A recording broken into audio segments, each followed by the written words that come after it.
자, 이제 두 번째 주제입니다.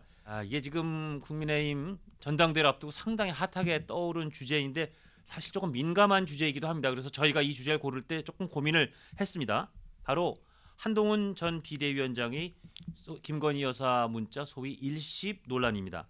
김건희 여사가 명품백 논란과 관련해서 대국민 사과를 하고 싶다는 문자 메시지를 여러 차례 그 한동훈 당시 위원장이 보냈다는 문화일보 보도까지 나왔는데요.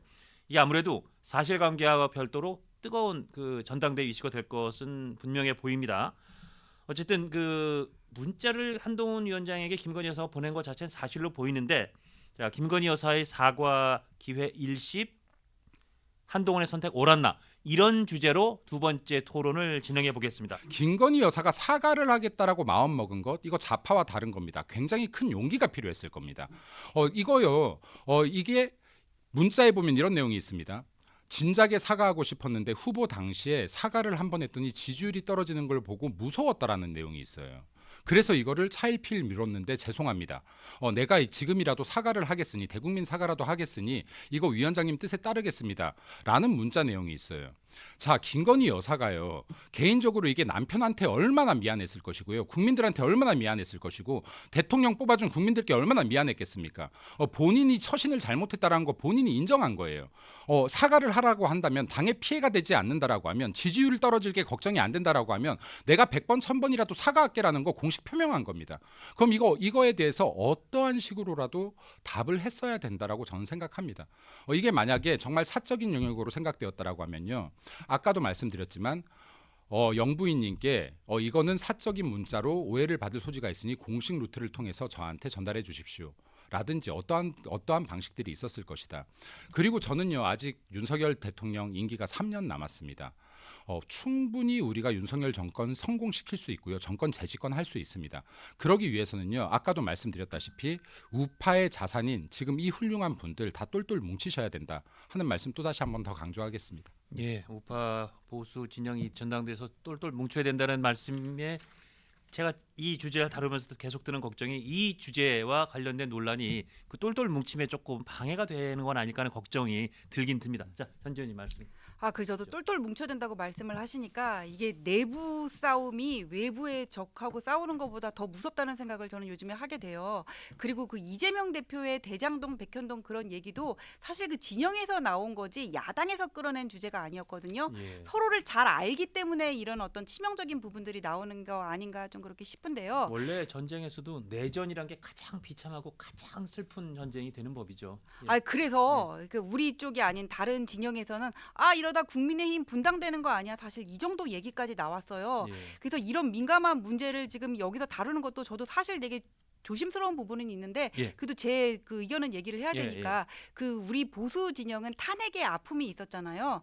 그때 박근혜 정부가 무너지고 나서 그다음에 지방선거, 총선 다 무너지고 사실 경기 지역을 비롯한 어떤 수도권의 재반 조직이 다 무너진 것도 그때 이후거든요. 우리가 그거를 되풀이할 수가 없는 그런 어떤 트라우마가 있어요. 그리고 보수 지지층의 많은 분들은 대통령이 무너지면은, 지금 임기 절반도 안 지난 대통령이 무너지면은 진영 자체가 무너진다는 그런 걱정을 갖고 계시거든요.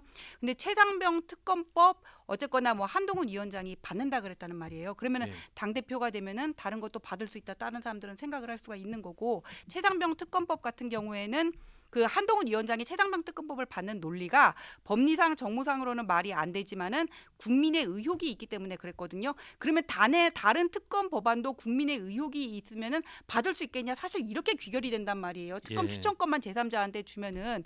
근데 지금 이런 것들은 여야가 모두 인정하는 것처럼 어떤 탄핵의 밑자락을 깔는 거고, 법리적으로 무죄가 되더라도 매일 브리핑하듯이 그 조사하는 사람이 나와가지고 어째서요 저째서 경로를 냈대요 그래버리면은 전국은 탄핵 정국으로 갈 수밖에 없는 거거든요. 근데 지금 이 상황에서 지금 이게 나왔단 말이에요. 이게 국민들은 이제 어떤 그 총선 과정에서 한동훈 위원장 때문에 희열 느꼈고 가슴이 아프기도 했고, 그다음에 모두가 즐거웠고 우리 전부가 감동한 그런 드라마틱한 총선이었다고 저는 생각을 하거든요. 근데 지금은 총선 패배의 책임 그런 거보다는 윤석열 대통령과의 관계를 얼마나 끈끈이 잘 가져갈 수 있느냐가 더 중요한데, 지금 이게 불거져서 예. 저는 이게 지금 전당대회를 어떤 흔들 수 있는 다음 주에 TV 토론이 이제 시작될 텐데 TV 토론의 주요 주제는 아마 이 문제가 될 거예요. 예. 그래서 이게 전국을 흔들 수 있는 어떤 이슈가 될 거라고 저는 쟁점화된 이슈가 될 수 있겠다고 생각을 하고 여기에 대해서 한동훈 위원장 측이 잘 대처를 해야 된다 그런 생각이 들어요. 지금 나온 어떤 해명처럼 사적인 관계, 공적인 관계 사과하라고 얘기했다 이거 정도로는 국민들에게 공감을 살 수가 없다고 저는 생각을 하고요.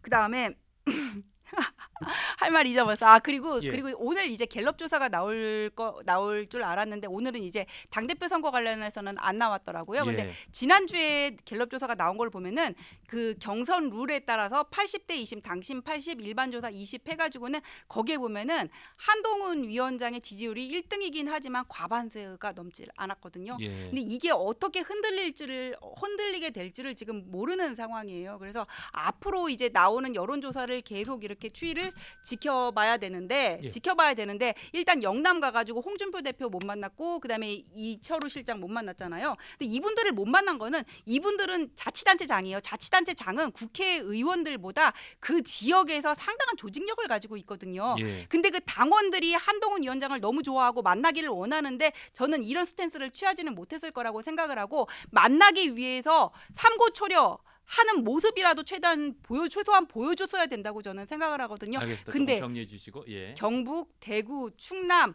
안 되고 나는 이 사람들 없어도 어차피 어대 한이니까 끝까지 갈 수 있어. 이런 자신감은 무모할 수 있다는 말씀을 해드리고 싶습니다. 예, 이제 한 2분 20초 남았는데 한 1분 20초 정도 말씀해 주시고 현재는 1분 쓰시는 걸로 하죠. 예. 네, 이게 좌파의 선정 성동 기술과 그리고 프레임 전략이 굉장히 무섭습니다. 그리고 여기에 일반 국민들을 넘어서요. 국민의힘의 국회의원들부터 주요 당직자들까지 빨려 들어가는 모습을 종종 봐요. 근데 언젠가부터 좌파에서 이 프레임을 쓰기 시작했습니다.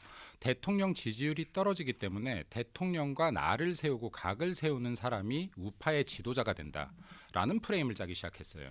그래서 어느 순간부터는 대통령과 나를 세우고 각을 세우는 정치인들이 등장하기 시작합니다. 제가 이 말씀을 드릴게요. 당정은요 서로 갈등하고 각을 세우는 관계가 절대 아닙니다. 여당의 장점은 대통령을 가졌다는 거예요. 그래서 정책적인 힘을 가질 수 있다는 게 여당의 유일한 장점입니다.